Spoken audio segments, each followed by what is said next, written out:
gente está no meio de uma guerra e se a gente olha essa imagem e contrasta com a situação que está acontecendo neste momento na Ucrânia, é muito forte. Quando ele diz, nunca tivemos tanta força num estádio lotado. O que isso significa, hein, professora? Olha, Fabiola, a minha interpretação desse episódio em particular vai bem na contramão do que disse o presidente Putin, né? No popular é o que a gente poderia chamar de passada de recibo. A gente costuma dizer que quando alguém, por alguma razão, se incomoda com alguma coisa, sente necessidade de falar sobre isso.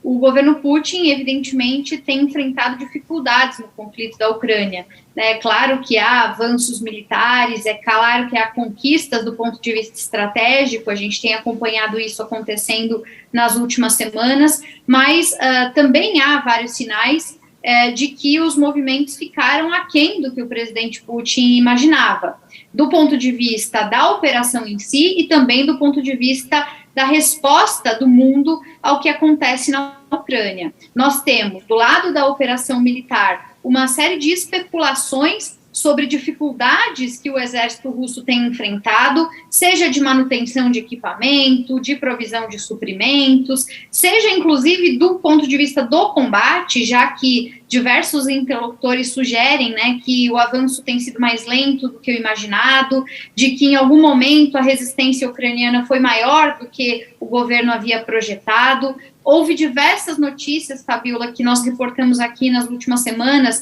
de que Putin estaria insatisfeito com os responsáveis pelo comando militar, teria inclusive suscitado demitir parte da equipe. Então, do ponto de vista estratégico, os bastidores contam uma mensagem um pouco diferente do que ele diz publicamente nessa aparição. E do ponto de vista econômico também, nós temos a Rússia, que evidentemente havia se preparado para as sanções, havia, de certa maneira, calculado esse risco, né? Então estava precificada as sanções, mas eles não contavam com um bloqueio tão grande e significativo dos recursos do Banco Central Russo, das suas próprias reservas internacionais, e nós estamos vendo não só o derretimento da economia russa, como um enorme isolamento. E aí, no meio dessas perdas militares e das perdas econômicas, tem havido uma espécie de investida de narrativa ucraniana que se materializou não só no aumento de popularidade do presidente Zelensky nas redes sociais, em toda a mobilização que ele tem feito junto à imprensa tradicional também, como os discursos que ele realizou nas últimas horas, nos últimos dias. Falou aos britânicos, né, ao parlamento, falou aos alemães, falou ao Congresso americano. Quer dizer, na guerra de narrativas, o Putin ficou também com a sensação de que estava perdendo. Então, eu vejo esse episódio de hoje, esse evento que você reporta, como uma tentativa de contra-ataque do Putin para convencer a sua própria sociedade que as coisas estão sob controle, ainda que todos os indícios do outro lado do balcão sugiram o oposto, Fabiola.